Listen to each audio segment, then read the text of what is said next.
You're listening to Data Science Leaders, the premier podcast for executives tackling the world's most important challenges using the power of machine learning. Let's dive in. Hello and welcome. We are extremely fortunate to have with us today Gregory Zuckerman. He is a special writer at the Wall Street Journal and a serial author of 6 books, most recently, A Shot to Save the World, and prior to that, The Man Who Solved the Market. Thank you very much for coming. Great to be here. Now, you've written about people who have brought to market incredible innovations, whether that be on the fracking, whether it's on the COVID-19 vaccination, whether it comes to being able to leverage AI and quantitative trading and so on. What is it that excites you and interests you about machine learning and artificial intelligence? How is it similar or different to these other breakthroughs that you've been studying? So I'm a storyteller. I believe in stories. I enjoy digging into narratives, people, and companies themselves. And I've learned over time not to trust stories, that they can lead you astray. So it's a little bit contradictory in that I write books and I want people to pick up the books and read my stories. But I'm also become aware that systems are actually more reliable than stories, meaning that, and I learned that from The Man Who Solved the Market, but also from A Shot to Save the World, the research that went into the COVID vaccines. And The Man Who Solved the Market is about the development of the greatest investment firm in history. And as you note, they rely on machine learning and systems. And it's all about realizing that our emotions can lead us astray. And when you think about the broader world, big decisions are made by Federal Reserve, by the president, by politicians on gut instinct still, which is, to me, a little bit frustrating and disappointing. And we need a little more of a reliance on developing, not necessarily turning it all over to the machines, but man plus machine, I would argue, maybe the best model. Absolutely. And when it comes to stories, now, artificial intelligence, there have been stories between talking about it long before we had any technological underpinnings to this. And arguably, that has been both an asset in the sense of it has intrigued people's imagination. It has had people being willing to invest in these technologies for decades before having anything to really show for it.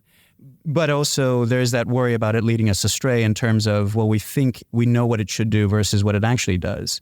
Could you speak anything to that and how the story either helps when it comes to AI or the stories lead us astray with it? So this hedge fund I wrote about called Renaissance Technologies, and Jim Simons is the pioneer.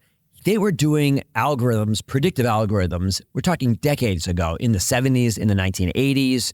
They were trying to figure out ways to turn decisions over to systems, to computers, as opposed to investing the way traditional investors did. And over time, they realized that the best approach is to completely turn it all over to the system. That said, even the quants, the pioneering quants, and I write about it in the book, there were periods of time where they panicked. And even in their offices, they couldn't figure it out. And I remember Jim Simons saying, "This is a black box. I don't understand why it's doing what it's doing." And it's a fascinating dynamic. Even the pioneers have a tough time turning over decisions completely over to systems and to computers. So even the pioneering quants. So they realize the importance of it, but they realize that there's a danger there too. No, absolutely. I mean, we talk a lot in the industry about explainability and transparency. We would love to have explainability as to what these models are. We'd love to have white box models versus black box models and so on. I'm curious your thoughts on how much of this is misguided, and that's really more about trust and how do we build trust and whether or not there are other dimensions of trust, just experience with it, whether it becomes reliability, robustness, or other things like that. Or is it, no, we do need to get to solutions that are more transparent where we can understand more of what they're doing? It's a great question, and there are all kinds of different problems that need to be solved. Some need more explaining than others, and there are also kind of types of individuals and characters and outsiders that need to be, we need to hold their hands to some extent. So let's say on Wall Street, investing, there is an argument that more should be turned over to quants, quantitative approach, to a systematic approach. And yet you've got clients, and the clients are the ones who write the checks, and they often need some explanation. And it's very hard for a quant to say, well, our system is up 3%. And then the client says, well, why? And the client doesn't really know. And the client needs to know, and for good reasons. They need to have some explanation why, because they need to know whether they should be giving more or less money to dedicate to this firm and to this approach. And so there are all kinds of reasons why we need to do a better job of explaining it, but there are challenges thereof, especially when you get into machine learning and generative AI and types of systems that develop decisions, make decisions on their own. It's a real paradox there. Well, I mean, as human beings, we have this way of doing this. We make a decision and then we come up with a completely different, unrelated explanation for why we did the activity, and we convince ourselves that that's true. Now, obviously, we don't want to be doing that when it comes to machine learning models, and to come up with an entirely separate narrative as to explain it, because that would probably be considered lying. But is there a way in which folks have been able to bridge that gap, where they've been able to provide enough intuition, enough of an explanation, or to build that trust so that they can overcome that divide between the technical explanation for why an algorithm did what it did and the explanation that we as a human being are able to understand and do? Yeah, it's a good question. So what I've seen when it comes to Renaissance and some other firms is that you could have transparency in other areas of how you operate. So that means in terms of your hiring, who you hire, your approach.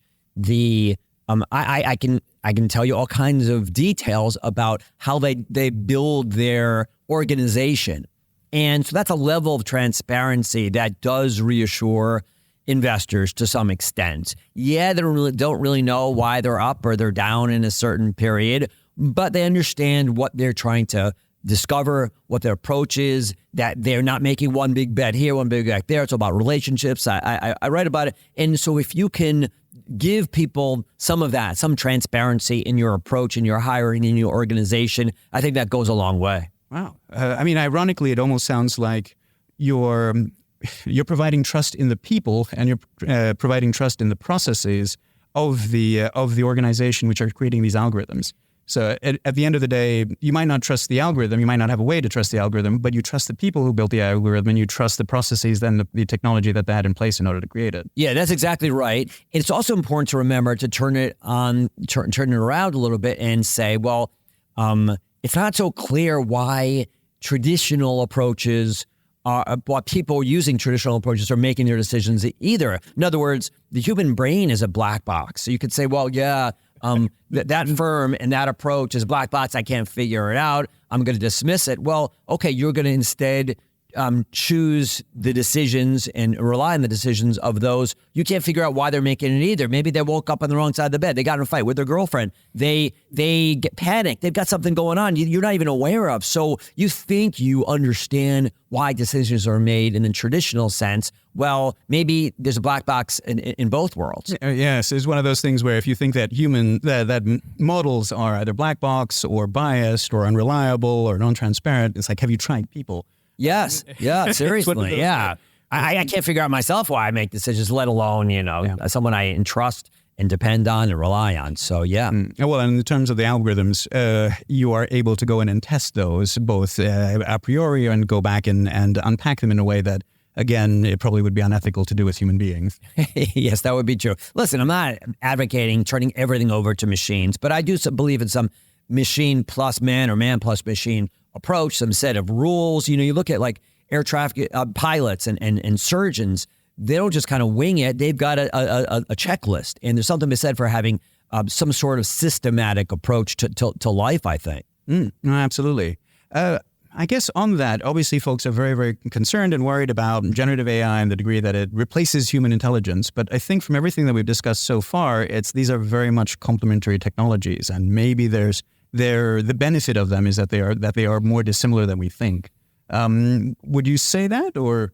They could be complementary. Honestly, the more I learn about it, the more I talk to experts, the more confused I get about our future. And frankly, even the experts are confused. So you could make a very positive, bullish argument that it's going to complement our work and all the kind of mundane tasks aren't going to be necessary anymore. You could turn it all over, but you could also get scared, and sophisticated experts, you can make an argument on both sides. So I'm fingers are crossed. But we are in a brave new world. Yeah. But it sounds like, at least for the near term, that collaboration between the man and machine is where is the secret to success right now. Both in the sense of that's what you can actually implement and then you can do. But it sounds like even just from a trust point of view, that if nothing else, you need humans involved in this process in order for human customers and others to be able to go in and agree to and to have a relationship with. Yeah, so I'm at the Wall Street Journal, and I've written a lot about finance, and that's true when it comes to finance. When it comes to other areas, it does seem like increasingly we're kind of turning it all over to the machines, and it's a little bit scarier world. Excuse me. Excuse me.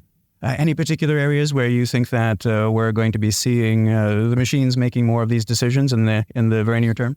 I mean, any kind of first year early kind of job, first year investment banker, first year consultant, first year lawyer, all that kind of early stuff where you're saying to someone, okay, go spend a week or a month digging on some industry. Obviously, you don't need that anymore. And how do we train young people? It's a big question. There's a lot in flux right now. It's an interesting inflection point here, and a lot of confusion and opportunity. And even the experts, like I say, are unsure about where it goes from here. Oh, excellent. Well, Greg, thank you very much for joining us. Greg is, again, special writer at the Wall Street Journal, and his latest book is The Shot That Saved the World. A Shot to Save the World. To Save the World. It's about the COVID vaccines, how we developed them, the researchers, the efforts, the companies, and the remarkable science, and why it was these unusual researchers and why it wasn't who you would have expected to have discovered these vaccines. Thank you very much. Of course. You've been listening to Data Science Leaders from Domino Data Lab. If you found our discussion insightful, be sure to subscribe to never miss an episode. Your support helps us deliver cutting-edge content and keep the data science community informed and inspired. We appreciate every review. Until next time.